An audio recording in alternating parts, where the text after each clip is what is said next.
இந்த நாளிலே யூதர்களுடைய சமூகத்தில் யூதர்களுடைய அந்த காலகட்டத்திலே இயேசு கிறிஸ்துவினுடைய காலகட்டத்திலே காணப்பட்ட நடைமுறையில் காணப்பட்ட சில குழுக்கள், சில பிரிவுகள், ஒரு சில குழுக்கள் சமூக குழுக்களாக இருக்கலாம், ஒரு சில குழுக்கள் அரசியல் ரீதியான குழுக்களாக இருக்கலாம். இப்படி சமூகத்திலே பல குழுக்கள், பல பிரிவுகள் காணப்பட்டது. நாம் புதிய ஏற்பாட்டு புத்தகத்தை வாசிக்கும் பொழுதே அடிக்கடி நாம் வாசிக்கிற சில பெயர்கள் இருக்கிறது. அதில் முதலாவது பெயர் என்ன பெயர் அப்படின்னு சொன்னா பரிசேயர்கள். பரிசேயர்கள். இந்த பரிசேயர்களை குறித்து நாம் வரலாற்றிலே படிக்கும் பொழுது அநேக காரியங்களை அறிந்து கொள்ள முடிகிறது. இன்றைக்கு நான் இப்படிப்பட்ட பரிசேயர்களாக இருக்கலாம், சதுசேயர்களாக இருக்கலாம், செலோத்தேயர்களாக இருக்கலாம், எசேனையர்களாக இருக்கலாம். இப்படிப்பட்ட சில சமூக பிரிவுகள் எப்படி தோன்றின, அந்த பிரிவுகளுடைய நம்பிக்கைகள் என்ன, அவைகளை குறித்து ஆழமாக இல்லை, மேலோட்டமாக, ஏனென்று சொன்னால் நமக்கு ஆழமாக படிக்கிறதுக்கு நேரம் இல்லை. அதனால மேலோட்டமாக நான் உங்களிடத்தில் பகிர்ந்து கொள்ள விருப்பப்படுகிறேன். நாம் ஊழியக்காரர்களாக இருக்கிறோம். அதனால இப்படிப்பட்ட பிரிவுகளுடைய தோற்றம், அவர்கள் எப்படி தோன்றினார்கள் என்பதை குறித்து சிறிதளவாகிலும் மேலோட்டமாக தெரிந்து வைத்திருக்கிறது நமக்கு மிகவும் நல்லது. இப்போ நம்ம ஒவ்வொன்றாக பார்க்க போகிறோம். அதில் புதிய ஏற்பாட்டில் மிகவும் பிரசித்தி பெற்ற ஒரு பிரிவு என்ன என்று சொன்னால் பரிசேயர்களின் பிரிவு, பரிசேயர்களின் கூட்டம்.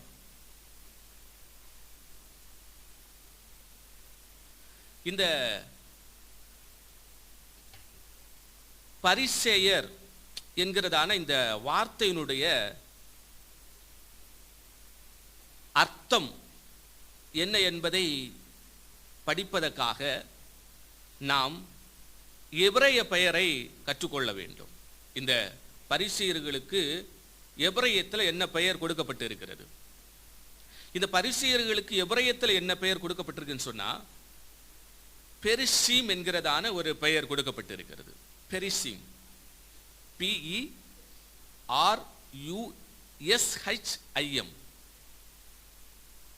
பெரிசீம்.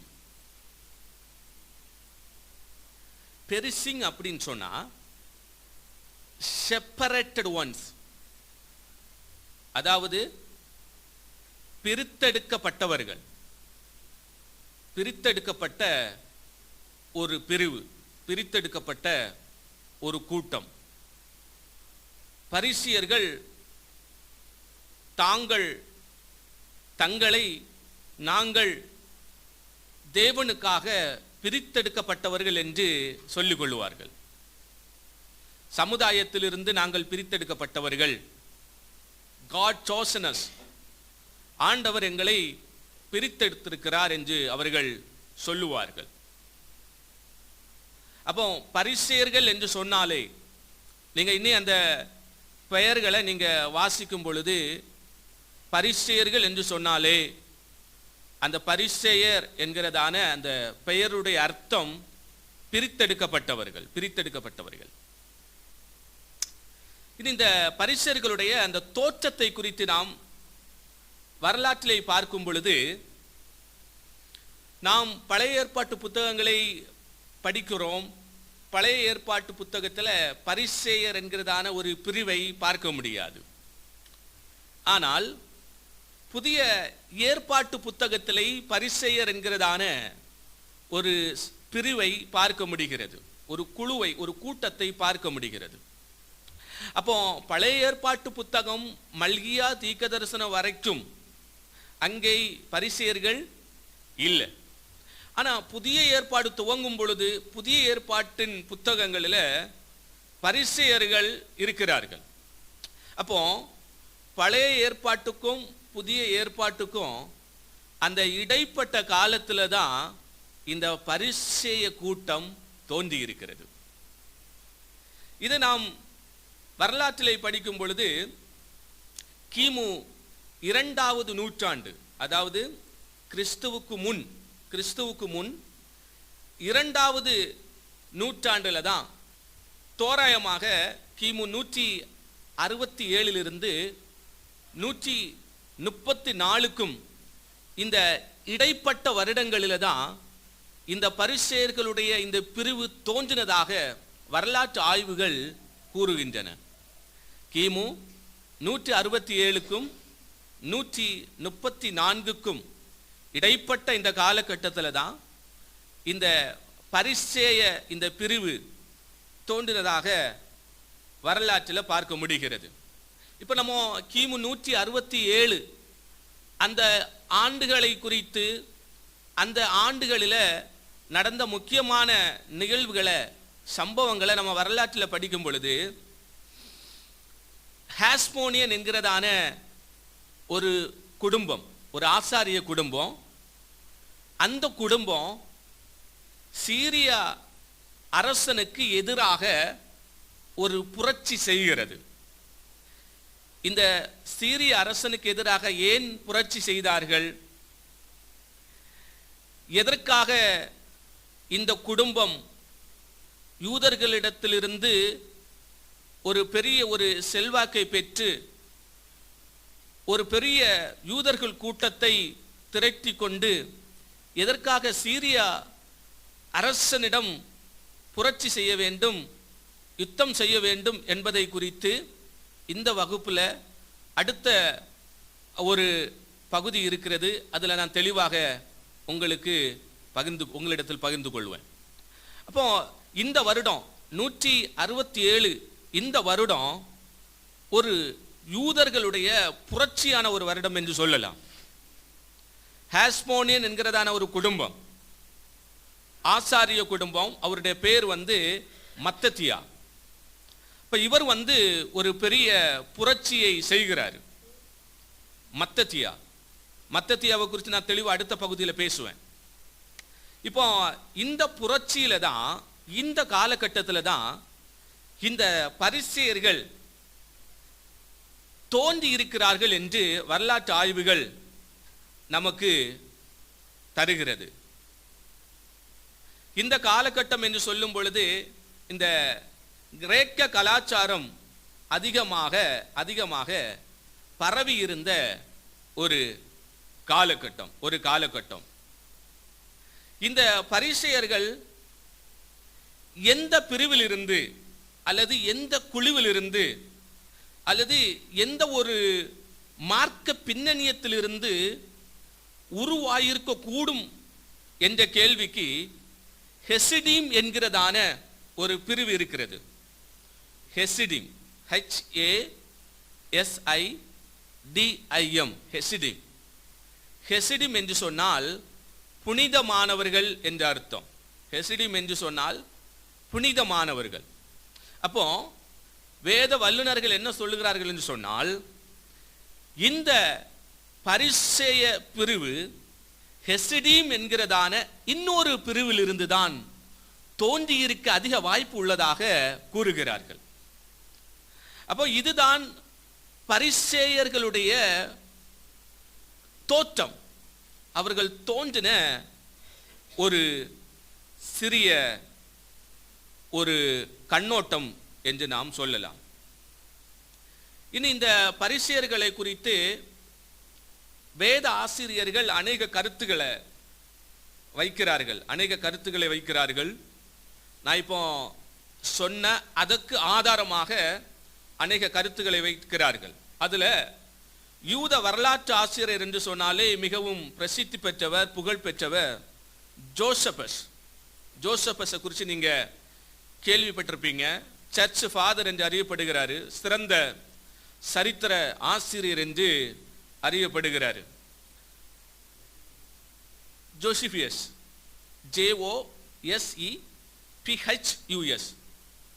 ஜோசிபியஸ், தமிழ்ல ஜோசபஸ் என்று சொல்லலாம். அவருடைய மொழி பேர் வந்து ஃபிளாவியஸ் ஜோசிபியஸ் என்று சொல்லுவார்கள்.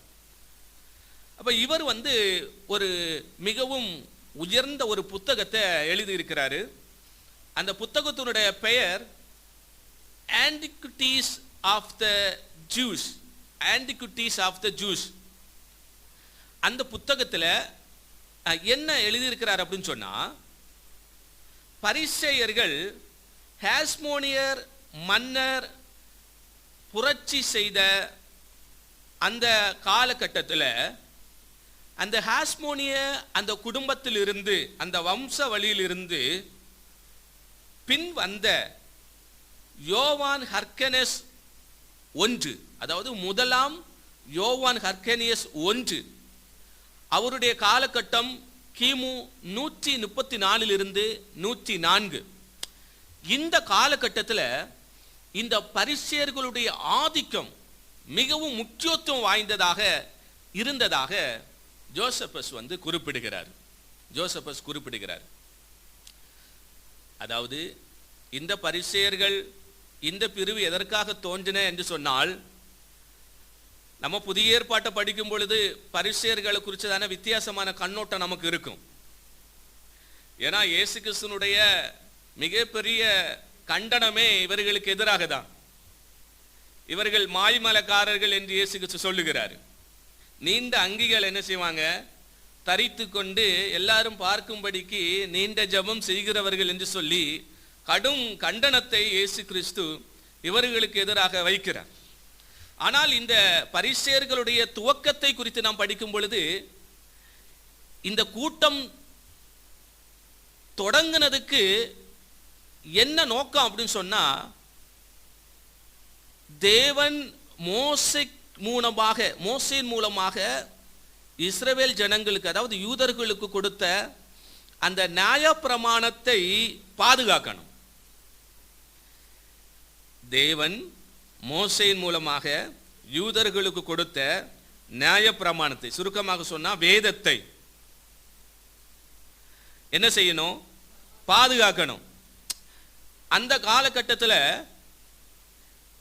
யூதர்களுக்கு எதிராக மட்டுமல்ல, யூதர்களுடைய நம்பிக்கைக்கு எதிராக, யூதர்களுடைய வேதத்துக்கு எதிராக, யூதர்களுடைய அந்த தெய்வீக வழிபாட்டுக்கு எதிராக அநேக அச்சுறுத்தல்கள் இருந்தது. யூதர்களுடைய வேதத்தை கூட முற்றிலுமாக அழித்து அவர்களுடைய நம்பிக்கையை சீர்குலைக்க வேண்டும். வேற ஒரு கிரேக்க கலாச்சாரத்தை, அந்த கிரேக்கர்கள் வணங்கி வந்த அந்த தெய்வர்களை, அவர்களுடைய நம்பிக்கைகளை யூதர்களுக்கு திணிக்க வேண்டும். அப்படிப்பட்ட ஒரு மோசமான இக்கட்டான காலகட்டத்தில் தான் இந்த பரிசேயர்கள் எழும்பி அவர்களுக்கு எதிராக குரல் கொடுக்கிறார்கள்.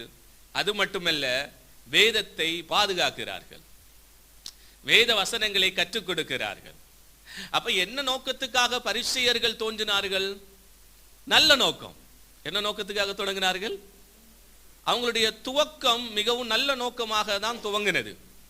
ஆனா காலம் செல்ல செல்ல, புதிய ஏற்பாட்டின் காலகட்டத்தில், இயேசு கிறிஸ்துவினுடைய காலகட்டத்தில் அவர்கள் தங்களுடைய நோக்கத்தை இழந்து, தாங்கள் எதற்காக தோன்றினார்கள் என்பதை அவர்கள் மறந்து, முன்னோர்களுடைய பாரம்பரியத்தை அவர்கள் அதற்கு அதிக முக்கியத்துவம் கொடுத்து, தேவனுடைய கற்பனைகளையும் கட்டளைகளையும் விட்டு விலகினதை வேதத்தில் பார்க்க முடிகிறது. அநேகர் ஊழியம் செய்கிறீர்கள், ஊழியக்காரர்களாக இருக்கிறீங்க. உங்களுக்கென்று ஆண்டவர் ஒரு நல்ல துவக்கத்தை வைத்து உங்களுடைய இந்த ஊழியத்தை வந்து துவங்கி இருக்கிறாரு. இன்னைக்கு நாம் நிகழ்காலத்தில்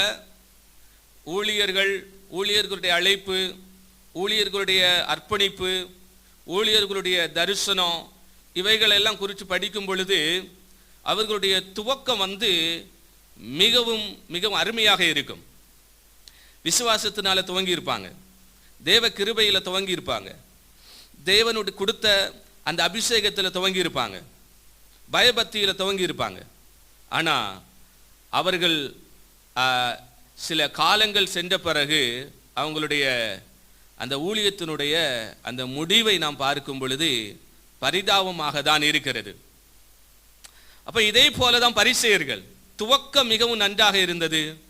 ஆனால் இயேசு கிறிஸ்துவினுடைய காலகட்டத்தில் அவர்கள் எதற்காக தோன்றினார்கள் என்ற அந்த நோக்கத்தை இழந்து வேறு ஒரு வித்தியாசமான கண்ணோட்டத்திலே அவர்கள் வாழ ஆரம்பித்ததை வேதத்திலே பார்க்க முடிகிறது. இனி இந்த பரிசேயர்களுடைய நம்பிக்கையை குறித்து படிக்கும் பொழுது அநேக நம்பிக்கைகள் இருக்கிறது. எல்லாவற்றையும் சொல்ல போனால் இன்னைக்கு நமக்கு நேரம் கிடைக்காது. பிற சமூக பிரிவுகள் எல்லாம் பார்க்கணும். அதனால சுருக்கமாக அவர்களுடைய நம்பிக்கையை குறித்து படிக்கும் பொழுது, ஒன்றாவது நம்பிக்கை என்ன என்று சொன்னால், அவர்கள் மோசையின் நியாயப்பிரமாணத்தின் மேல் அதீத நம்பிக்கை வைத்திருந்தார்கள். மோசையினுடைய நியாயப்பிரமாணம், அதாவது ஐநூல்கள் என்று சொல்லுவார்கள், பஞ்சாகமங்கள் என்று அறியப்படுகிறது, பெண்டடுக் என்று அறியப்படுகிறது. இந்த 5 ஆகமங்களுக்கும் அதிக முக்கியத்துவம் கொடுத்தார்கள். ஒன்று, மோசேயினுடைய நியாயப்பிரமாணத்துக்கு அதிக முக்கியத்துவம் கொடுத்தார்கள். இரண்டாவது, வாய்மொழி மரபு, ஓரல் லா என்று சொல்லுவார்கள்.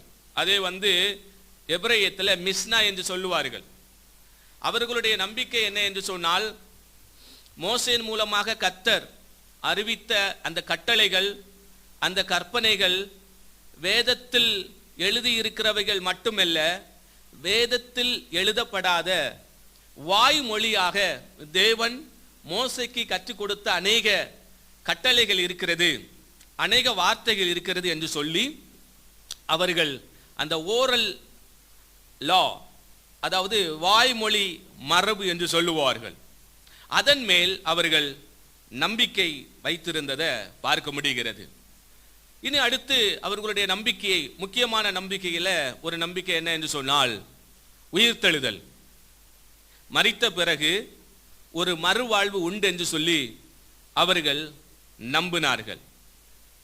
அதாவது இந்த நம்பிக்கை புதிய ஏற்பாட்டின் காலகட்டத்தில் கிறிஸ்தவ மார்க்கத்தின் நம்பிக்கைக்கு மிகவும் உறுதுணையாக காணப்பட்டது. ஏனென்று சொன்னால், பிற பிரிவுகளில் சில பிரிவுகள் உயிர்த்தெழுதை நம்ப மாட்டார்கள். மரணத்துக்கு பிறகு ஒரு வாழ்க்கை உண்டு, தேவதூதர்கள் உண்டு, ஆவிகள் உண்டு.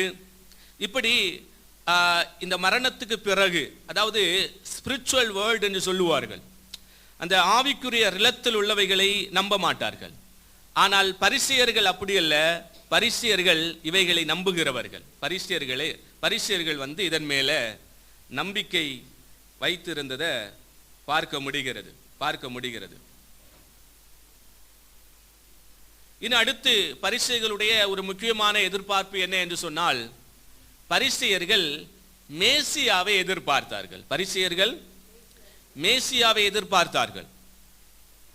பழைய ஏற்பாட்டு புத்தகங்கள்ல சொல்லப்பட்ட அந்த மேசியா, அவர் வருவார் என்று சொல்லி எதிர்பார்த்து கொண்டே இருந்தார்கள். ஆனால் அவர் வந்த பிறகு அவர்தான் மேசியா என்று சொல்லி அநேக பரிசேயர்கள் நம்பல. மேசியா மேல் நம்பிக்கை வைத்தார்கள், மேசியாவை எதிர்பார்த்து கொண்டிருந்தார்கள். ஆனா மேசியா இந்த உலகத்தில் பிறந்து அவங்க கண்முன் நிற்கிறாரு. மேசியாவை பார்க்கிறாங்க, மேசியாவை நிராகரிக்கிறாங்க, மேசியாவை புறக்கணிக்கிறாங்க. பரிசேயர்களுடைய நம்பிக்கை மேசியாவின் மேல் நம்பிக்கை. ஆனால் உண்மையான மேசியா அவர்களுக்காக இயேசு கிறிஸ்து என்றதான பெயர்ல இந்த உலகத்தில், இந்த பூமியில வந்த பிறகு அவரை அவர்கள் ஏற்றுக்கொள்ளவில்லை. இப்போ இப்படி பரிசேயர்களுக்கு அநேக நம்பிக்கைகள் இருக்கிறது. இனி அநேக நம்பிக்கைகள் இருக்கிறது, அடுக்கலாம். ஆனால் நமக்கு நேரம் இல்லை. இனி நம்ம இந்த பரிசேய பிரிவில் 7 விதமான பரிசேய கூட்டங்கள் இருக்கிறதை தல்முத், யூதர்களுடைய மிகவும் பிரபலமான முக்கியமான நூலாகிய தல்முத் என்கிறதான அந்த நூல்ல பார்க்க முடிகிறது. தல்முத் என்று சொன்னால் ஓரல் லா, அதாவது மிஸ்னா, வேதத்தில் எழுதப்படாத, மோசேக்கு தேவன் உரைத்த, மோசே தேவனுடைய வாயிலிருந்து அறிவிக்கப்பட்ட அந்த வார்த்தைகளை பெற்றுக்கொண்டு அடுத்த தலைமுறைக்கு கடத்தின அந்த வார்த்தைகள் அடுத்தடுத்த தலைமுறைக்கு கடத்தப்பட்டது. ஆனால் ஒரு குறிப்பிட்ட காலகட்டம் வரும் பொழுது அந்த அறிவிக்கப்பட்ட, சொல்லப்பட்ட, தலைமுறை தலைமுறையாய் கடத்தப்பட்ட அந்த தேவனுடைய கற்பனைகளை ஒரு புத்தகத்திலே எழுதினார்கள். அந்த மிகவும் யூதர்களுக்கு விலை உயர்ந்த புத்தகம்தான் தல்முத் என்று அறியப்படுகிறது. தல்முத். இந்த தல்முத்தில் இந்த பரிசேயர்களை குறித்து ஒரு 7 விதமான காரியங்கள் சொல்லப்பட்டிருக்கிறது. 7 விதமான காரியங்கள். அதில் ஒன்று சிக்மி பாரசிஸ் என்று சொல்லுவார்கள். சிக்மி பாரசிஸ், SHIKMI, SHIKMI, சிக்மி பாரசிஸ். சிக்மி பாரசிஸ் அப்படின்னு சொன்னா, பாரசிஸ் அப்படின்னு சொன்னா பரிசேயர்கள். பரிசேயர்கள் இதை நான் தமிழ்ல சொல்றேன், தோள்பட்டை பரிசேயர்கள். என்ன பரிசேயர்கள்? தோள்பட்டை பரிசேயர்கள். அதாவது இந்த கூட்டத்துக்கு என்ன விளக்கம் கொடுக்கிறார்கள் என்று சொன்னால், தாங்கள் செய்த நல்ல காரியங்களை, நல்ல கிரியைகளை மற்றவர்களுக்கு விளம்பரம் செய்வதற்காக, இப்போ இந்த விளம்பர தாள்களில், விளம்பர அட்டைகளில் தாங்கள் செய்த நல்ல காரியங்களை எழுதி தோளில் சுமக்கிறதை போல இவர்கள் செய்த அந்த நல்ல காரியங்களை பிற மக்கள் அறிந்து கொள்வதற்காக இவர்கள் அதை விளம்பரப்படுத்துவார்களாம். இவர்களுக்கு தான் தோள்பட்டை பரிசேயர்கள் என்கிறதான பெயரை கொடுத்திருக்கிறார்கள். இப்போ உதாரணத்துக்கு ஒரு தர்மம் செய்கிறாங்க அப்படின்னு சொன்னா, ரகசியமாக செய்யாமல் பரசியமாக, வெளியரங்கமாக, எல்லாரும் பார்க்கும்படியாக அந்த தர்மத்தை என்ன செய்வாங்க. அதான் நீங்க இயேசு கிறிஸ்துனுடைய அந்த மலை பிரசங்கத்தை பார்க்கும் பொழுது தர்மத்தை குறித்து ஆண்டவர் பேசுறார். இடது கை தெரியாமல் இருப்பதாக, அறியாமல் இருப்பதாக. பாத்தீங்களா? அதாவது இவங்க ஒரு தான தர்மம் செய்யும் பொழுது அதை விளம்பரப்படுத்துவார்கள். இது அப்படியே நம்ம இன்னைக்கு நிகழ்காலத்தில் கிறிஸ்தவத்துக்குள்ள தொடர்புபடுத்தும் பொழுது எல்லாரும் கிடையாது, அநேகர் தாங்கள் செய்கிற சிறு உதவியை, தாங்கள் செய்கிற நன்மையை, அவங்க ஒரு சின்ன உதவியை செஞ்சாலும் உடனே அதை 100 போட்டோ எடுப்பாங்க. எடுத்து எங்கெல்லாம் போட முடியுமோ அங்கெல்லாம் போடுவாங்க. வாட்ஸ்அப்பில் போடுவாங்க, யூடியூப்பில் போடுவாங்க, இன்ஸ்டாகிராமில் போடுறாங்க. எங்கெல்லாம் போட்டு தாங்கள் செய்கிற அந்த நன்மையை விளம்பரப்படுத்த முடியுமோ அந்தந்த வழியில் விளம்பரப்படுத்துகிறாங்க. இப்போ இவர்களுக்கு நாம் இதன் அடிப்படையில் என்ன பெயரை கொடுக்கலாம் அப்படின்னு சொன்னால், தோள்பட்டை பரிசேயர்கள். என்ன பரிசேயர்கள்? தோள்பட்டை பரிசேயர்கள்.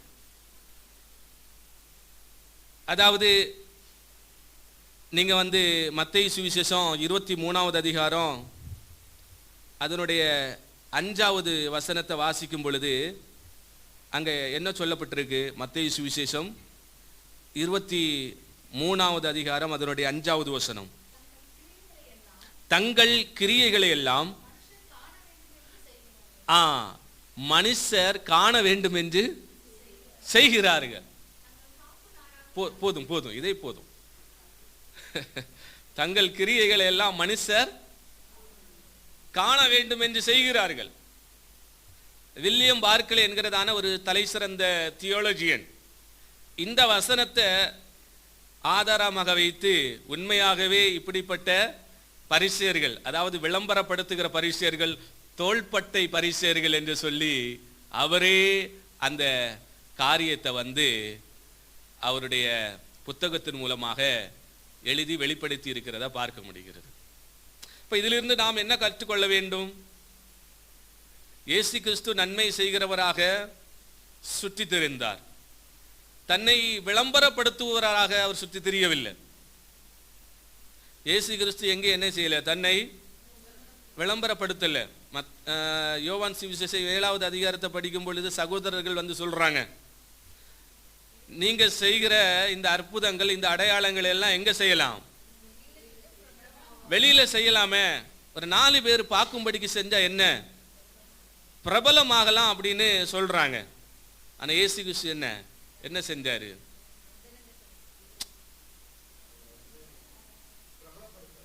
பிரபலப்படுத்தல. அந்த இடத்துக்கு கூட ரகசியமாக என்ன செய்யறாரு? போகிறாரு. அப்போ நம்முடைய மாடல் யார் என்று சொன்னால் இயேசு கிறிஸ்து. ஒரு நன்மை செய்கிறதுக்கு நம்ம இப்போ ஒரு சின்ன உதவி செய்கிறோம் அப்படின்னு சொன்னா,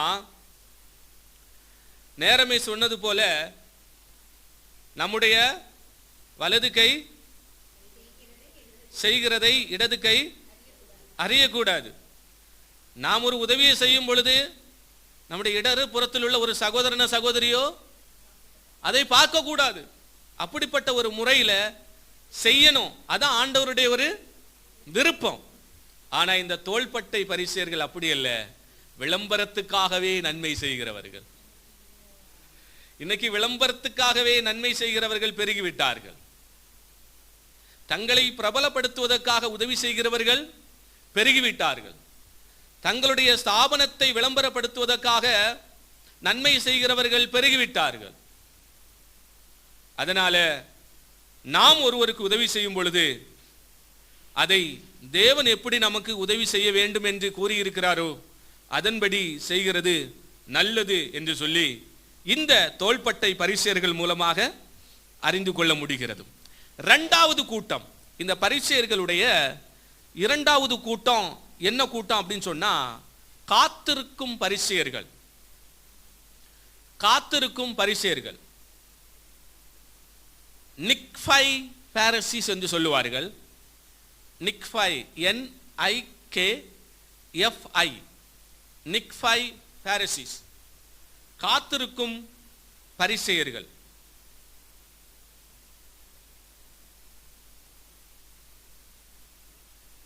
காத்திருக்கும் பரிசேயர்கள். காத்திருக்கும் பரிசேயர்கள் அப்படின்னு என்ன, அதற்கு என்ன விளக்கம் தருகிறார்கள் என்று சொன்னால், இப்பொழுது உதாரணமாக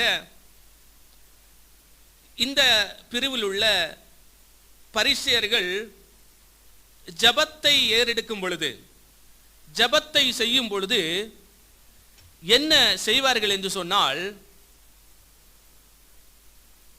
எல்லாரும் பார்க்கும்படிக்கு சந்தை வெளிகளிலும் இப்போ ஒரு இடத்துல போறாங்க, அந்த இடத்துல ஆள் நடமாட்டமே இல்லை அப்படின்னு சொன்னா ஜெபம் பண்ண மாட்டாங்க. ஆனா அவங்க நிற்கிற அந்த இடத்துல ஒரு 5-10 பேர் கூடிட்டாங்க அப்படின்னு சொன்னா அப்பந்தான் அவங்களுக்குள்ள ஆவி வேலை செய்யும். ஆவியில நிறைஞ்சு அவங்க என்ன செய்வாங்க, நீண்ட ஜெபம் செய்வார்கள். அதான் ஆண்டவர் சொல்றாரு, நீண்ட ஜெபம் செஞ்சு வார்த்தைகளாலே அலப்பாதீங்க அப்படின்னு சொல்றாரு. காத்திருக்கும் பரிசேயர்கள் எதற்காக காத்திருப்பார்கள்? கிரவுடுக்காக, கூட்டத்துக்காக காத்திருக்கிறவர்கள். இன்னைக்கு உள்ள நிறைய ஊழியக்காரர்களுக்கு கிரவுடு தான் அவசியம். கிரவுட் இல்லை அப்படின்னு சொன்னா ஜெபமே வராது. கிரவுட் இல்லைன்னு சொன்னா ஆவியே இறங்காது. கிரவுட் இல்லை அப்படின்னு சொன்னா சுத்தமா அல்லேலூயாவே வராது. புரியுதா? ரகசியமாக ஜெபிக்கவே முடியாது, அறைக்குள்ளாக ஜெபிக்கவே முடியாது. ஆனா அப்படிப்பட்டவங்களை தூக்கி கொண்டு போய் ஆன்லைன்ல விட்டு பாருங்க, கண்ணீர் எங்கன்னு வருதுன்னு தெரியாது, வார்த்தைகள் எப்படி வருதுன்னு தெரியாது. எத்தனை மணி நேரம் வேண்டும் என்றாலும் ஜெபிக்கிறதுக்கு அவர்கள் சிறந்தவர்கள். சிறந்த ஜெப வீரர்கள். இப்படிப்பட்ட நிறைய பேர் இன்னைக்கு இருக்கிறாங்க. காத்திருக்கும் பரிசேயர்கள். ஜனங்கள் தங்களை பார்க்கும் பொழுது அவர்கள் மாபெரும் ஆவிக்குரியவர்கள் என்பதை காண்பித்துக் கொள்வதற்காக காத்திருப்பார்களாம். காத்திருந்து ஆயிரக்கணக்கான கண்கள் அவர்களை நோக்கி இருக்கும் பொழுது நீண்ட ஜெபம் செய்வார்கள். இப்படிப்பட்ட பரிசேயர்களுக்கு தான் காத்திருக்கும் பரிசேயர்கள் என்கிறதான ஒரு பெயர் குறிப்பிடப்பட்டிருக்கிறது. நம்முடைய ஜெபம் எப்படி இருக்கிறது? இதை நம்முடைய ஆவிக்குரிய வாழ்க்கையோடு கூட தொடர்புபடுத்தும் பொழுது நம்முடைய அறைக்குள்ளாக நாம் எப்படி இருக்கிறோம்? நம்முடைய ஜெப அறைக்குள்ளாக நாம் ஜெபிக்கிறோமா? நம்முடைய ஜெப அறைக்குள்ளாக நாம் ஜெபிக்கும் பொழுது தேவனுடைய அந்த ஆவியின் பலத்தை பெற்றுக்கொள்கிறோமா? அந்த தேவனுடைய பிரசன்னத்தை அனுபவிக்கிறோமா? தனியறையில் ஒரு தேவ ஊழியன் ஜெபித்து பழகினால் வெளியரங்கத்தில் அவனை கொண்டு கர்த்தர் அசாதாரண காரியங்களை செய்வார். சாமுவேல் பிரிங்கல் என்கிறதான ஒருவரை குறித்து நீங்க கேள்விப்பட்டிருப்பீங்க. வில்லியம் பூத் என்கிறதான ஒரு பெரிய ஸ்தாபனத்தினுடைய தலைவர். இந்த சாமுவேல் பிரிங்கல் மிகவும் ஒல்லியான ஒரு சிறிய உருவத்தை உடைய ஒரு மனிதன்.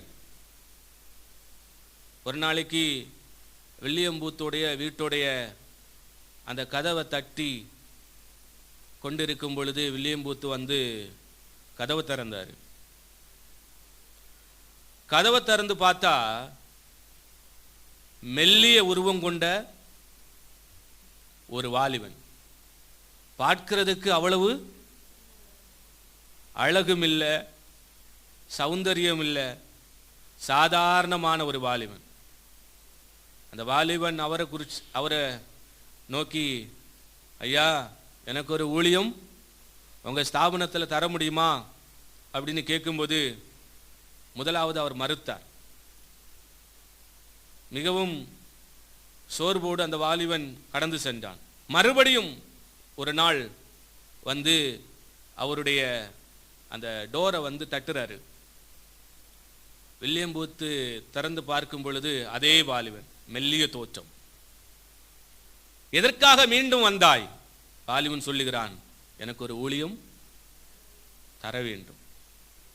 ஊழியன் கேட்கிறானே என்று சொல்லி அவனுக்கு ஒரு ஊழியம் கொடுக்கலாம் என்று அந்த வாலிபனை ஒரு ரூம், சிறிய ஒரு அறைக்கு நேராக நடத்தினார்.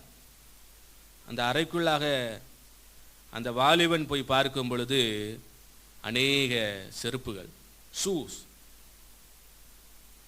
வில்லியம் பூத் சொன்னாரு, இதான் உன்னுடைய ஊழியம், இதான் நீ இன்றிலிருந்து இந்த செருப்பெல்லாம் என்ன செய்யணும்? சுத்தம் பண்ணணும். சபைக்கு வருகிறவர்கள் அவர்களுடைய காலணிகளை அந்த அறையில் வைத்துவிட்டு போவார்கள், கழற்றி வைத்துவிட்டு போவார்கள். அதை இவர் சுத்தம் பண்ணணும். 10க்கும் மேற்பட்ட வருடங்கள் அந்த அந்த ஊழியத்தில் அவர் உண்மையா இருந்தார். காலணிகளை சுத்தம் செய்வார், கிடைக்கிற நேரத்தில் எல்லாம் ஜெபிப்பார், வேதத்தை வாசிப்பார். தனி அறை,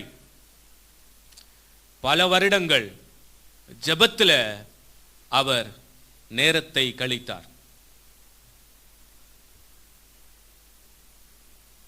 வெளியில அழைப்பில்ல, வெளி சபைகளில் எந்த ஒரு வாய்ப்புகளும் கொடுக்கப்படலை. ஒரு வருடத்தில் அந்த ஸ்தாபனத்தினுடைய மிகப்பெரிய ஒரு கன்வென்ஷன், ஒரு வாரம் 7 நாட்கள் தொடர்ச்சியாக அந்த கன்வென்ஷன் நடத்துவார்களாம். 7 நாட்களும் உலக பிரசித்தி பெற்ற ஊழியக்காரர்களை தேவனுடைய வார்த்தையை பகிர்ந்து கொள்ளும்படிக்கு அழைப்பார்களாம். 6 நாட்கள் மிகவும் ஆசீர்வாதமாக கூட்டங்கள் நடந்தது. அடுத்த நாள் 7வது நாள், கடைசி நாள், மிகவும் முக்கியமான நாள். 7வது நாள் வரவேண்டிய பிரசங்கியார் இவரிடத்தில் அழைத்து சொல்லுகிறார், வில்லியம் பூத் அவர்களே, என்னால் வர முடியாது, என்னால் வர முடியாது. திகைத்து போனார் வில்லியம் பூத். அவருடைய இருதயம் நடுங்கினது. கடைசி நாள், 7வது நாள், திரளான ஜனக்கூட்டம் வருவார்கள். என்ன செய்வேன்? யார் கர்த்தருடைய வார்த்தையை பகிர்ந்து கொள்வது? ஜெப அறைக்கு சென்றார். செபித்துக் கொண்டிருக்கும் பொழுது ஆண்டவர் பேச ஆரம்பித்தார். என்ன சொன்னார் தெரியுமா? கடந்த பல ஆண்டுகளாக அந்த காலணிகள் சுத்தம் செய்கிற அந்த அறையில இருக்கிற சாமுவேல் பிரிங்கல், அவன்தான் 7வது நாள் நாளைக்கு பிரசங்கம் பண்ணுவான் என்று சொன்னார். இதை கேட்ட உடனே வில்லியம் பூத் திகைத்து போனார். எப்படி ஆண்டவரே இதை நான் அவனிடத்தில் போய் சொல்லுவேன்? அவனால் இந்த பெரும் கூட்டத்திலே உம்முடைய வார்த்தையை அறிவிக்க முடியுமா? பல கேள்விகளோடு குழப்பத்தோடு அவர் இருக்கும் பொழுது ஆண்டவர் சொன்னார், நீ போய் சொல். ஆண்டவருடைய வார்த்தையின்படியே வில்லியம் பூத் அந்த சிறையில், அந்த சிறிய அந்த அறையில் இருந்து கொண்டிருந்த அந்த வாலிபனிடம் சொல்லுகிறார், நாளைக்கு நீதான் கர்த்தருடைய வார்த்தையை பிரசங்கிக்க வேண்டும். உடனே அந்த சாமுவேல் பிரிங்கல் சொல்லுகிறார், ஓகே, நாம் பிரசங்கிக்கலாம் என்று புன்னகையோடு நகைப்போடு கூறினாராம். 7வது நாள் வந்தது. 7வது நாள் வந்தது. ஒரு பெரிய கூட்டம், மக்கள் அலை மோதுகிறார்கள். தன்னுடைய பிரசங்கத்தை ஆரம்பிக்கிறதுக்கு முன்பாக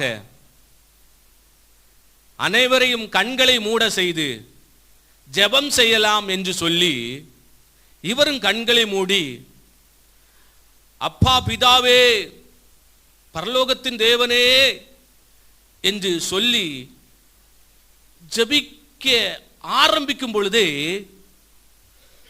நாற்காலியில் அமர்ந்திருந்த ஜனங்கள், பெரும் கூட்டம், பாவ உணர்வடைந்து நாற்காலியின் கீழ் இறங்கி சிலர் சாஷ்டாண்டமாய் விழுந்து முழங்கால் படியிட்டு பாவத்தை அறிக்கையிட்டு ஒரு பெரிய ஒரு தேவ மகிமை அந்த இடத்தை மூடினது.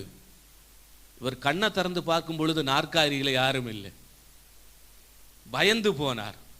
ஆண்டவர் சொல்லுகிறாரே வில்லியம் சாமுவேல் பிரிங்கலை பார்த்து, நீ கொஞ்சம் கீழே பார் அப்படின்னு. கீழே பார்க்கும் பொழுது ஒரு பெரிய கூட்டம் தங்கள் பாவத்தின் உணர்வடைந்து அவர்கள் தேவனுடைய ஆவியினாலே நிரப்பப்பட்டு ஒரு மாபெரும் எழுப்புதலை அடைந்து தேவனை புகழ்ந்து பாடி ஆராதிக்கிற ஒரு கூட்டத்தை இந்த சாமுவேல் பிரிங்கல் பார்த்தார். இதிலிருந்து நான் என்ன சொல்ல வாரேன்னு சொன்னா, நிறைய பேர் வெளியரங்கத்தில் நல்லா ஜெபிப்பாங்க. ஆனால் ஆண்டவருக்கு இந்த காலகட்டத்தில் வெளியரங்கத்தில் ஜெபிக்கிறவர்களை விட, ஆன்லைனில் ஜெபிக்கிறவர்களை விட, பெரிய கூட்டத்தை பார்த்து ஜெபிக்கிறவர்களை விட, ரகசிய அறையில், அந்தரங்கத்தில், ஜெப அறையில் தேவனோடு உறவாடுகிற தேவ மனிதர்களையும் தேவ மனுஷிகளையும் தான் இந்த 21வது நூற்றாண்டுல ஆண்டவர் தேடி கொண்டிருக்கிறார். அப்போ காத்திருக்கும் பரிசேயர்கள், அவர்கள் பெரிய கூட்டத்துக்காக காத்திருப்பார்கள், திரளான ஜனங்களுக்காக காத்திருப்பார்கள். ஜனங்கள் எப்பொழுது வரும், ஜெபிக்கலாம் என்று சொல்லி காத்திருப்பார்கள். இவர்களுக்காக தான் இந்த காத்திருக்கும் பரிசேயர்கள் என்கிறதான பெயர் இந்த தல்மூத்துல குறிப்பிடப்பட்டிருக்கிறது. இது இரண்டாவது வகை. மூன்றாவது வகை பரிசேயர்கள், மூன்றாவது வகை பரிசேயர்களை குருட்டு பரிசேயர்கள் என்று சொல்லுவார்கள். குருட்டு பரிசேயர்கள்,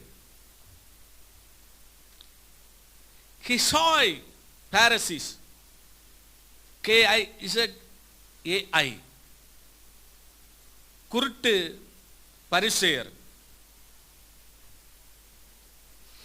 இந்த குருட்டு பரிசேயரை குறித்து என்ன சொல்லப்படுகிறது அப்படின்னு சொன்னா, இவர்களுடைய தூய்மையை காப்பதற்காக, இவர்களுடைய பரிசுத்தத்தை காப்பதற்காக இவர்கள் கண்களை மூடிக்கொண்டே செல்லுவார்களாம்.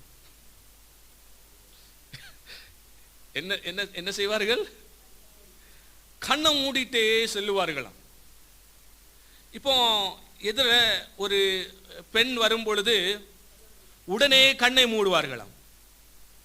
ஏன் என்று சொன்னால், அவர்கள் தீட்டுப்படக்கூடாது, அவர்களுடைய பரிசுத்தத்தை இழக்கக்கூடாது என்பதற்காக வெளியரங்கத்தில் எல்லாரும் பார்க்கும்படிக்கு கண்களை மூடுவார்களாம். கண்களை மூடிக்கொண்டு ஸ்தோத்திரம் ஸ்தோத்திரம் ஸ்தோத்திரம் என்று சொல்லி என்ன செய்வாங்க?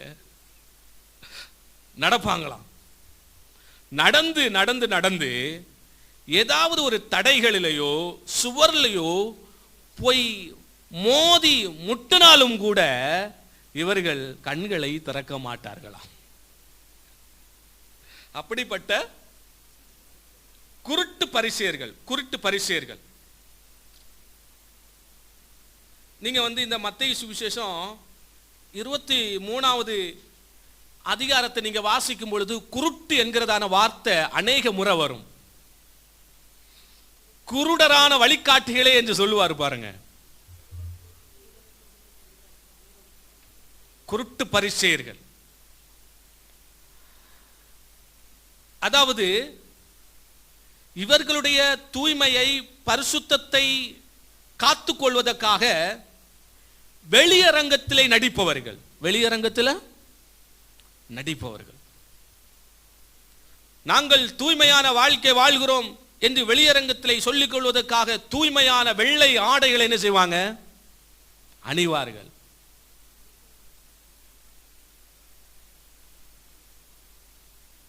அப்போ வெள்ளை ஆடை அணிஞ்சிட்டோம் அப்படின்னு சொன்னா பரிசுத்தவான்கள். மக்கள் பார்க்கும்படிக்கு கண்களை மூடி இப்படிப்பட்ட காரியங்களை செய்தால் மக்கள் தங்களை தூய்மை பரிசேயர்கள் என்று அறிந்து கொள்வார்கள் என்பதற்காக இப்படிப்பட்ட காரியங்களை செய்கிறவர்கள் தான் இப்படிப்பட்ட குருட்டு பரிசேயர்கள், குருட்டு பரிசேயர்கள். இன்னைக்கு இதை அப்படி நம்ம கிறிஸ்தவ உலகத்தில் பார்க்கும் பொழுது அதாவது வெள்ளை வஸ்திரங்கள் தரிக்கிறது நல்லது, வெள்ளை வஸ்திரங்கள் தரிக்கிறது நல்லது. ஆனால் வெள்ளை வஸ்திரத்தை தரித்தால்தான் பரிசுத்தவான் என்கிறதான தவறான ஒரு கருத்து முற்றிலும் தவறானது. அப்படி என்று சொன்னால் அரசியல்வாதிகள் வெள்ள ஆடைகளை அணிகிறார்கள், அவர்கள் பெந்தைகோஸ்தைக்காரர்களை காட்டிலும் மிகப்பெரிய பரிசுத்தவான்கள் என்று சொல்லலாம். அதாவது நாம் நம்முடைய தூய்மையை, நம்முடைய பரிசுத்தத்தை வெளியரங்கத்தில் காட்டினால் நாம் பரிசுத்தம் அடைவோமா, பரிசுத்தமான ஒரு வாழ்க்கையை வாழ்வோமா என்ற ஒரு கேள்வி கேட்டால் அதற்கு பதில் இல்லை என்று தான் சொல்ல முடியும். வெள்ளை துணியை நாம் அணிந்தால் நம்முடைய இருதயம் பரிசுத்தம் அடையுமா? வெள்ளை துணியை நாம் அணிந்தால் நம்முடைய சிந்தை, நம்முடைய எண்ணம், நம்முடைய யோசனைகள் பரிசுத்தம் அடையுமா? வெள்ளை துணியை நாம் அணிந்தால் அணிந்தால்தான் வேதத்தின்படி நாம் தூய்மையானவர்கள், பரிசுத்தவான்கள் என்று அப்படிப்பட்ட ஒரு மதிப்பை பரலோகம் நமக்கு தருமா, தேவன் நமக்கு தருவாரா என்று கேட்டால் பதில் இல்லை. அதனால வெள்ளை துணி ஆடைகளை தரிப்பவர்களை தவறாக புரிந்து கொள்ளவும் கூடாது. வெள்ளை துணி நல்லது, வெள்ளை ஆடைகள் தரிப்பது நல்லது. ஆனால் வெள்ளை துணியை அணிந்தால்தான் பரிசுத்தவான் என்று வெளியரங்கத்தில் தங்களை காட்டிக்கொள்வதுதான் மிகப்பெரிய தவறு. அது ஆபத்தானது. அதாவது நாம் தூய்மையானவர்கள், நாம் பரிசுத்தமானவர்கள் என்பதை முதலாவது அப்படிப்பட்ட ஒரு ப்ரோசஸ், அப்படிப்பட்ட ஒரு அனுபவம் நமக்குள்ளிருந்து உற்பத்தியாக வேண்டும். நமக்குள்ளிருந்து அது ஆரம்பிக்க வேண்டும். நம்முடைய இருதயத்துக்குள் இருந்து ஆரம்பிக்க வேண்டும். நம்முடைய சிந்தையில் இருந்து ஆரம்பிக்க வேண்டும். நம்முடைய ஆவியில் இருந்து ஆரம்பிக்க வேண்டும். நம்முடைய ஆத்மாவில் இருந்து ஆரம்பிக்க வேண்டும். அதற்கு பிறகுதான் வெளியரங்கம். இன்னைக்கு அநேகர் பகட்டு பரிசுத்தவான்களை பார்க்க முடிகிறது. தாங்கள் பரிசுத்தவான்கள் என்பதை காட்டிக்கொள்வதற்காக வெள்ளை ஆடைகளை அணிவார்கள். அவர்கள் போகும் பொழுதெல்லாம் பிறர் பார்க்கும் பொழுது பிரைஸ் தி லார்ட், ஹல்லேலூயா, அந்நிய பாஷைகளை பேசிக் கொள்வார்கள். ஆனால் அவர்களுடைய மறைமுக ரகசிய வாழ்க்கையை பார்க்கும் பொழுது மிகவும் மோசமாக இருக்கும். அவர்களுடைய உள்ளத்திலே பரிசுத்தம் இருக்காது. அவர்களுடைய குடும்பத்திலே பரிசுத்தம் இருக்காது. அவர்களுடைய தனிப்பட்ட வாழ்க்கையிலே பரிசுத்தம் இருக்காது. ஆனால் வெளியரங்கத்தில் தாங்கள் பரிசுத்தவான்கள் என்பதை காட்டுவதற்காக என்ன செய்வார்கள்? அவர்கள் நாடகம் ஆடுவார்கள், நடிப்பார்கள். இன்னைக்கு நாங்கள் பரிசுத்தவான்கள் என்கிறதான அதை காட்டுவதற்காக நடிக்கிற ஒரு பெருங்கூட்டம் இந்த கடைசி நாட்கள்ல பெருகி கொண்டிருக்கிறது. அதனால இந்த குருட்டு பரிசேயர் என்கிறதான இந்த விஷயத்தில் இருந்து நாம் கற்றுக்கொள்ள வேண்டிய மிகவும் முக்கியமான காரியம் என்ன என்று சொன்னால், பரிசுத்தம் என்று சொல்லும் பொழுது வெளியரங்கத்திலிருந்து வருகிறது அல்ல, பரிசுத்தம் அதாவது உள்புறத்திலிருந்து, நம்முடைய இன்னர் மோஸ்ட் பீயிங், நம்முடைய உள்ளந்திரத்திலிருந்து அது வெளிப்பட வேண்டும். அதான் உண்மையான ஒரு பரிசுத்தம். அதை தான் கர்த்தர் எதிர்பார்க்கிறார். நாம் எல்லாரும் தேவனுடைய ஆலயமாக இருக்கிறோம். We are the temple of God.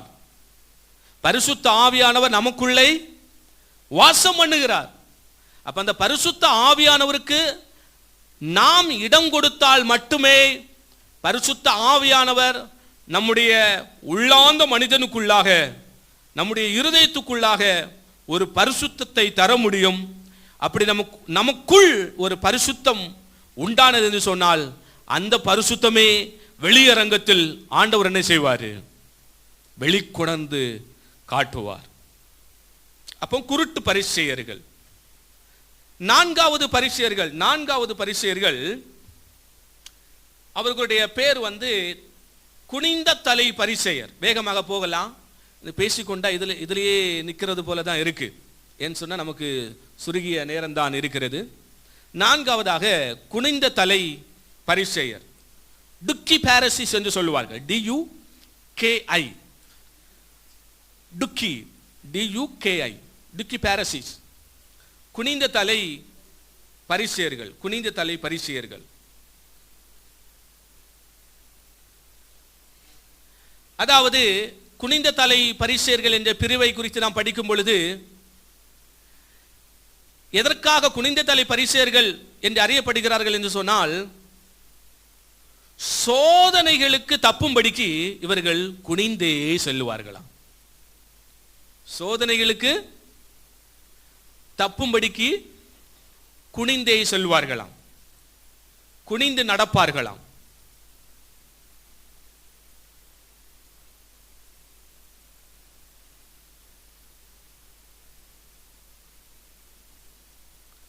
அப்போ அவர்களுக்குள்ளாக இருந்த ஒரு தவறான புரிந்து கொள்ளுதல் என்ன என்று சொன்னால், சோதனை வரும் பொழுதெல்லாம் தலை குனிந்து நடந்தால் என்ன செய்யலாம்?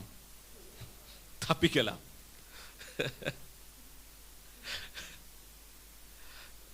இந்த காலகட்டத்தில் தலை குனிந்து நடந்தாலும் என்ன செய்ய முடியாது? தப்பிக்க முடியாது.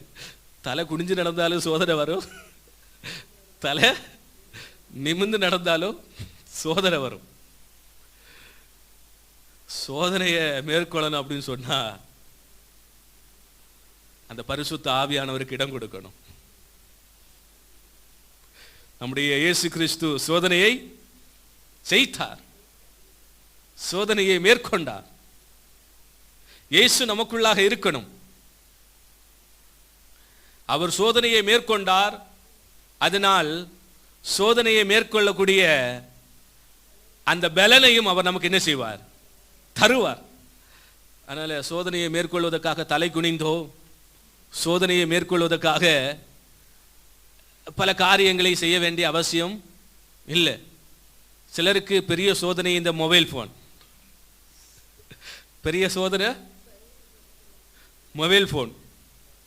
அந்த மொபைல் போனிலிருந்து அந்த சோதனையை தவிர்ப்பதற்காக சைலண்ட் மோடு போடுவாங்க, ஃப்ளைட் மோடு போடுவாங்க, சுவிட்ச் ஆஃப் பண்ணி வைப்பாங்க.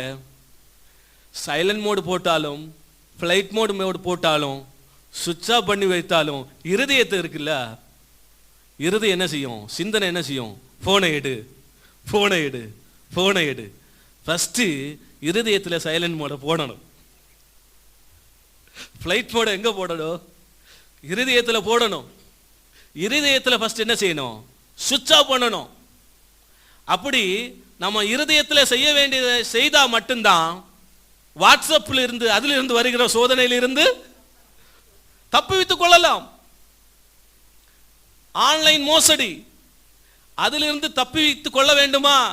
ஃபர்ஸ்ட் இருதயத்தை காத்துக்கொள். இருதயத்தை காத்துக்கொள்ளணும். இன்னைக்கு மொபைல் போனு தான் அநேகருக்கு பெரிய ஒரு சோதனையாக மாறி அந்த ஒரு சோதனையிலேயே அவங்க இருக்கிறத பார்க்க முடியுது. சிலர் மொபைல் ஃபோனை 2 நாளாக பயன்படுத்தவே மாட்டாங்க, சுவிட்ச் ஆஃப் பண்ணி வச்சுருவாங்க. அதுக்கப்புறம் 3வது நாள், என்ன பிரதர் என்ன ஆச்சு? முடியல பிரதர். ஏன்? மொபைல் பயன்படுத்தாம இருக்கவே முடியல. அலைபேசி மிகவும் நல்லது, அது நல்ல காரியத்துக்காக பயன்படுத்தினால் நல்லது. நிறைய விஷயங்கள், நல்ல விஷயங்கள் அதில் இருக்குது. இந்த நிகழ்காலத்தில் அதிகமாக சுவிசேஷம் பரப்புவதற்காக ஆண்டவர் நமக்கு கொடுத்த ஒரு சிறந்த ஒரு விஷயம்தான் இந்த அலைபேசி. அப்ப நல்ல காரியங்களுக்காக நாம் பயன்படுத்தினால் அது மிகவும் நன்றாக இருக்கும். அதனால மொபைல் போனை தூக்கி மூலையில் முடுக்கில் போட்டுட்டு நீங்கள் சோதனையை ஜெயிக்கலாம் அப்படின்னு இருந்தீங்கன்னு சொன்னால், பக்கத்தில் உள்ள சகோதரன் மொபைல் ஃபோனை பார்த்துட்டு இருக்கும்போது அந்த மொபைல் ஃபோன் மூலம் மறுபடியும் சோதனை வரும். புரியுதா? முதலாவது சோதனையை எங்கே நம்ம அதை தவிர்க்க வேண்டும் என்று சொன்னால், நம்முடைய சிந்தை, நம்முடைய இருதயம், அவற்றை நாம் தேவனுடைய வார்த்தைகளால், பரிசுத்த ஆவியினால் என்ன செய்யணும்? நிரப்பணும். அப்படி நிரப்பினால் மட்டும்தான் சோதனையை ஜெயிக்க முடியும். இயேசு கிறிஸ்து அவருடைய இருதயத்தில் வார்த்தைகள் இருந்தது. 2வது பரிசுத்த ஆவியினால நிரப்பப்பட்டிருந்தார். அதனால தலை குனிந்து நடந்தா ஒன்றும் என்ன செய்ய முடியாது, இந்த காலத்தில் ஜெயிக்க முடியாது. சரி, 4. ஐந்தாவதாக கடமை பரிசெயர். கடமை பரிசெயர், கொவாய் பாரசிஸ் என்று சொல்லுவார்கள். CHOVAI, கடமை பரிசேர்.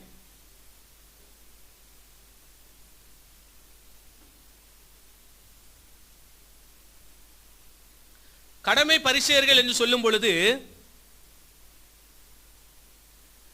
இவர்கள் தாங்கள் செய்த கடமைகளை ஒவ்வொரு நாட்களும் ஒவ்வொரு நிமிடங்களும் எண்ணிக்கொண்டே இருப்பார்கள். தாங்கள் செய்த நல்ல விஷயங்களை, நல்ல காரியங்களை எண்ணிக்கொண்டே இருப்பார்கள். எதற்காக எண்ணிக்கொண்டிருப்பார்கள் அப்படின்னு சொன்னா, தாங்கள் செய்த குறைகளை மூடும்படிக்கு தங்களுடைய நல்ல காரியங்களை, தங்களுடைய நிறைகளை என்ன செய்வாங்க? எண்ணிக்கொண்டிருப்பார்கள். அதை மற்றவர்களிடம் பேசிக் கொண்டிருப்பார்கள். புரியுதா? உதாரணத்துக்கு, இப்போ ஒரு மனுஷன் ஒரு 9 கெட்ட காரியங்களை செஞ்சுச்சான். ஒரு 9 பாவத்தை அவன் செஞ்சுட்டான். இப்போ அந்த 9 பாவத்தையும் மூடி தான் நல்லவன் என்பதை காண்பிப்பதற்காக ஒரு நல்ல காரியத்தை என்ன செய்வான். செஞ்சிட்டு அந்த நல்ல காரியத்தை எல்லாரிடத்தையும் பகிர்ந்து கொள்வான். அந்த நல்ல காரியத்தை எல்லாரிடத்திலையும் பகிர்ந்து கொள்வான். இப்ப இதைதான் இவர்கள் கடமை பரிசேயர்கள் என்று சொல்லுகிறார்கள். கடமை பரிசேயர்கள், கடமை என்று சொல்லி இவர்கள் சில நல்ல காரியங்களை செய்வார்கள். ஆனால் அந்த நல்ல காரியத்தை எந்த உள்நோக்கத்தோடு செய்வார்கள் என்று சொன்னால், அவர்கள் செய்த தீமையான அந்த பாவ காரியங்களை மூடும்படிக்கு என்ன செய்வார்கள்? இன்னைக்கு நம்முடைய தேசம், நம்முடைய தமிழகம், அரசியல்வாதிகள் இருக்கிறார்கள், அரசியல் கட்சிகள் இருக்கிறது. எல்லா கட்சிகளும் செய்கிற காரியங்கள், செயல்கள், நடவடிக்கைகள் நல்ல நடவடிக்கைகள் என்று கூற முடியுமா? முடியாது. அநேக மோசமான காரியங்களை செய்கிறார்கள். ஆனா எலெக்ஷன் டைம் வரும் பொழுது அவர்கள் என்ன சொல்லுவார்கள்?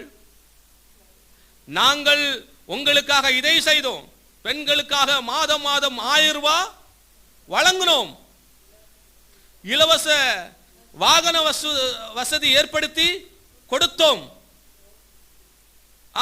நிறைய காரியங்களை நீங்கள் அடுக்கிறீங்க. இப்படி அவர்கள் செய்த நல்ல காரியங்களை தான் செய்வார்கள், சொல்லுவார்களே தவிர, அவர்கள் ஆட்சி செய்த காலகட்டத்தில் அவர்கள் செய்த எந்த கெட்ட செயலையும், தீமையான செயலையும் அவர்கள் என்ன செய்ய மாட்டாங்க? சொல்ல மாட்டாங்க.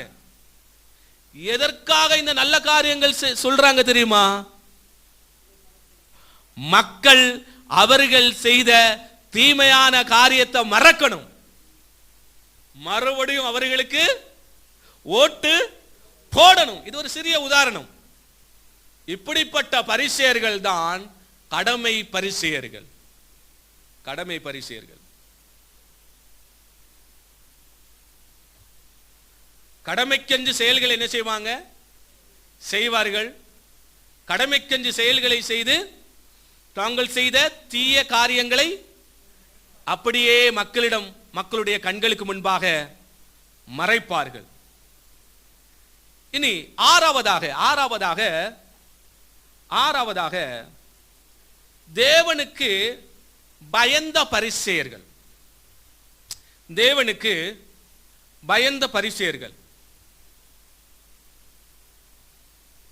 இரே பாரசிஸ், OIREH,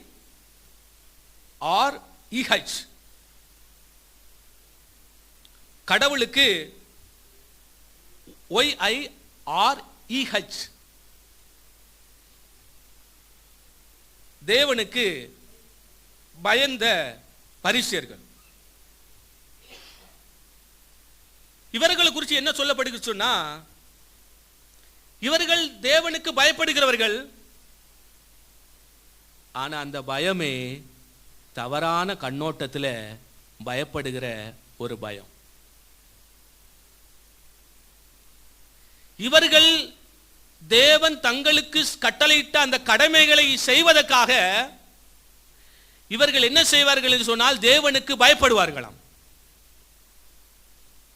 அந்த கடமைகளை அவர்கள் செய்யவில்லை என்று சொன்னால் தேவன் தண்டனையை கொடுப்பார். அப்ப அந்த தண்டனைக்கு பயந்து கடமைகளை செய்கிறவர்கள், உண்மையான ஒரு பயம் கிடையாது, தண்டனைக்கு பயந்து கடமைகளை செய்கிறவர்கள், தண்டனைக்கு பயந்து சேவை செய்கிறவர்கள், தண்டனைக்கு பயந்து ஊழியம் செய்கிறவர்கள். இன்னைக்கு நம்மள யாராவது அப்படி இருக்கிறோமா? உண்மையான ஒரு பயம் இல்லை, தேவ பக்தியோடு கூடிய ஒரு அன்பு தேவனிடத்தில் நமக்கு இல்லாமல், நான் இந்த ஊழியத்தை செய்யவில்லை என்று சொன்னால் தேவன் என்ன செய்வாரு? தண்டிப்பாரு. நான் கைப்பிரதி கொடுக்கவில்லை என்று சொன்னால் தேவன் என் மேல் கோபப்படுவார். நான் வீடுகளை சந்திக்கவில்லை என்று சொன்னால் தேவன் என்னை அழித்து விடுவார். என் குடும்பத்தை தரித்திரத்தினால் நிறைத்து விடுவார். தண்டனைக்கு பயந்து தேவனுடைய அந்த தெய்வீக காரியங்களை செய்கிற ஒரு கூட்டம், உண்மையான ஒரு அன்பு இல்லாமல், உண்மையான ஒரு உறவு இல்லாமல், உண்மையான அந்த தேவனுக்கு பயப்படுகிற அந்த பயம் இல்லாமல், நான் இந்த காரியத்தை செய்யவில்லை என்று சொன்னால் தேவன் என்னை தண்டிப்பார், என் மேல் கோபப்படுவார், என்னை ஆக்கினை தீர்ப்பிலை போடுவார், என்னை நரகத்துக்கு கொண்டு நரகத்திலே அக்கினியும் சூளையும் எரிகிற அந்த இடத்திலே எரிந்து விடுவார் என்கிறதான ஒரு பயத்தில் கடமைகளை செய்கிற ஒரு பரிசேய கூட்டம் தான் இந்த தேவனுக்கு பயந்த பய பரிசேய கூட்டம் என்று அழைக்கப்படுகிறது. இது சரியா என்று கேட்டால் இது தவறு. நாம் செய்யவில்லை என்று சொன்னால் தேவன் தண்டிப்பார். தண்டனைக்கு பயந்து நாம் ஒருபோது என்ன செய்யக்கூடாது? ஊழியம் செய்யக்கூடாது. தேவன் தண்டிப்பார், அதனால நான் ஜெபிப்பேன். தேவன் தண்டிப்பார், அதனால் நான் ஆராதனை செய்வேன். அதுல தேவன் பிரியப்படவும் மாட்டார். உண்மையுள்ள ஒரு பயத்தோட, உண்மையுள்ள ஒரு நேசத்தோட, ஒரு அன்போட நாம் தேவனுக்கு எதை செய்தாலும், தேவனுடைய விருப்பப்படி நாம் எதை செய்தாலும் தேவன் அதை அங்கீகரிப்பார், அதில் பிரியப்படுவார். ஏழாவதாக தேவனை நேசிக்கும் பரிசேயர். ஏழாவதாக தேவனை நேசிக்கும் பரிசேயர். ஓஹே பாரசீஸ் என்று சொல்லுவார்கள். OHEV, OHEV, தேவனை நேசிக்கும் பரிசேயர்.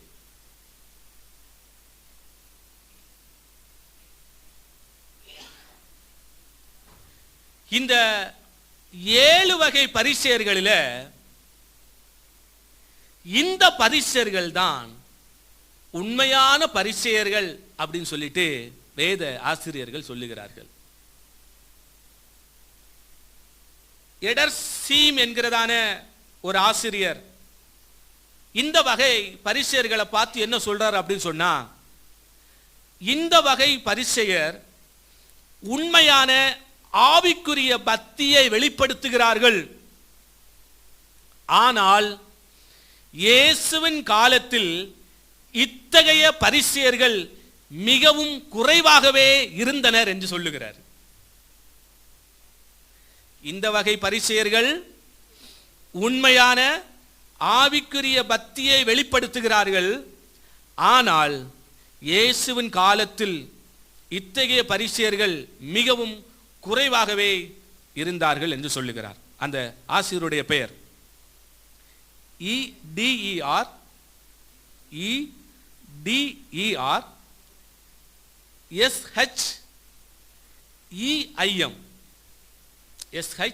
SHEIM. இந்த மறுபடியும் சொல்லணுமா? இந்த வகை பரிசேயர் உண்மையான ஆவிக்குரிய பக்தியை வெளிப்படுத்துகிறார்கள். ஆனால் இயேசுவின் காலத்தில் இத்தகைய பரிசேயர்கள் மிகவும் குறைவாகவே இருந்தனர் என்று கூறுகிறார்.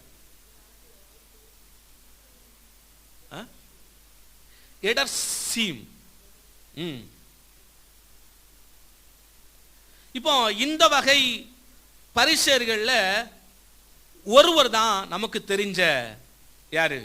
நிக்கோதேமு. யோவான் சுவிசேஷம் 3வது அதிகாரம் 1வது வசனம். இதை எடுத்தவங்க விரைவாக வாசிங்க.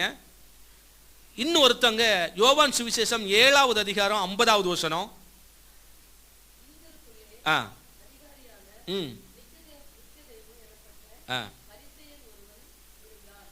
அதிகாரி, யூதர்களுக்குள்ளே அதிகாரியா இருந்த நிக்கோதேமு என்னும் பரிசேயன். போதும் போதும்.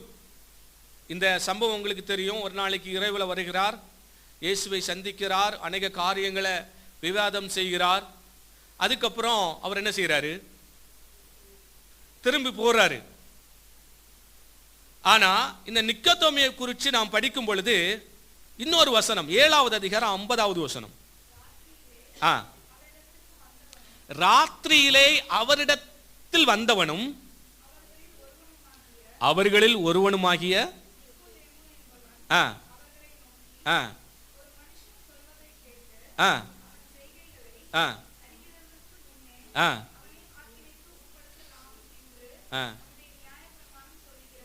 இதை நீங்க இந்த வேத பகுதியை வாசிக்கும் பொழுது இவர் இயேசுவுக்காக பேசுகிறார், தேவனுக்காக பேசுகிறார். யோவான் 3வது அதிகாரத்தில் அந்த முடிவான நிக்கோதேமுடைய மனநிலைமையை குறித்து என்ன செய்ய முடியல, புரிந்து கொள்ள முடியல.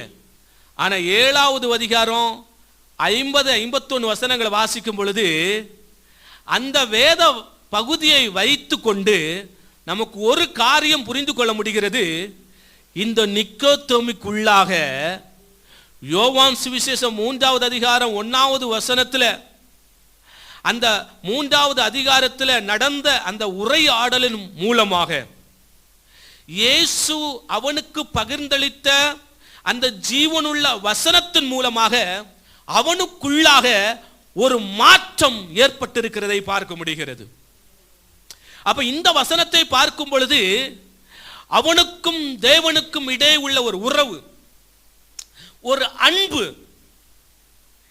ஏன் அவன் தேவனுக்காக பேசுகிறான்?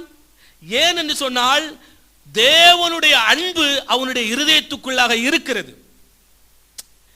இயேசுவினிடத்தில் உள்ள ஒரு உறவு அவனுடைய வார்த்தையின் மூலமாக வெளிப்படுத்துகிறதை பார்க்க முடிகிறது. அப்போ இவன் வார்த்தையின் மூலமாக, நான் ஒரு பரிசேயன் தான், சாதாரணமான ஒரு பரிசேயன் அல்ல, இயேசு கிறிஸ்துவை நேசிக்கும் ஒரு பரிசேயன் என்று சொல்லி வார்த்தையின் மூலமாக வெளிப்படுத்துகிறான். இன்னைக்கு வார்த்தையின் மூலமாக நாமும் என்ன செய்யலாம்? வெளிப்படுத்தலாம். நான் ஆண்டவரை நேசிக்கிறேன், நான் ஆண்டவரை சேவிக்கிறேன், நான் ஆண்டவருக்காக ஊழியம் செய்கிறேன், நான் ஆண்டவருக்காக இவ்வளோ கிலோமீட்டர் இன்றைக்கு நடந்தேன், நான் ஆண்டவருக்காக இத்தனை கைப்பிரதிகள் விநியோகம் செய்தேன். வார்த்தையினால் என்ன செய்யலாம்? சொல்லலாம். ஆனா நிக்கோதேமு வெறும் வார்த்தையாக இயேசு கிறிஸ்துவை நேசிக்கவில்லை. நிக்கோதேமு அவனுடைய நேசத்தை, தேவன் மேல் அவனுக்கு இருந்த அன்பை வார்த்தையின் மூலமாக மட்டும் அவன் வெளிக்காட்டவில்லை, கிரியையின் மூலமாக காண்பித்தான், செயலின் மூலமாக காண்பித்தான். எப்படி சொல்றீங்க அப்படின்னு சொன்னா ஒரு வசனத்தை கூட வாசிப்போம். 19வது அதிகாரம், அதே யோவான் சுவிசேஷம் 19வது அதிகாரம் 39வது வசனம். பாத்தீங்களா? ஆரம்பத்திலே ஒரு ராத்திரியில் இயேசுவினிடத்தில் வந்திருந்த நிக்கோதேமு என்பவன் வெள்ளை போலவும் எத்தனை ராத்தல்? 100 ராத்தல். யாருக்காக? இயேசுவுக்காக. அவனுடைய அன்பை அவன் செயலின் மூலமாக, கிரியையின் மூலமாக வெளிப்படுத்துகிறதை இந்த வசனத்தின் மூலமாக பார்க்க முடிகிறது. இப்படிப்பட்ட பரிசேயர்கள் தான் தேவனை நேசிக்கும் பரிசேயர்கள் என்ற கூட்டத்தில் இருக்கிறதை பார்க்க முடிகிறது. இன்றைக்கு நாம் கிறிஸ்தவர்களாக இருக்கிறோம், நாம் ஊழியக்காரர்களாக இருக்கிறோம். எப்படிப்பட்ட கூட்டத்தில் இருக்கிறோம் என்பது மிக மிக முக்கியம்.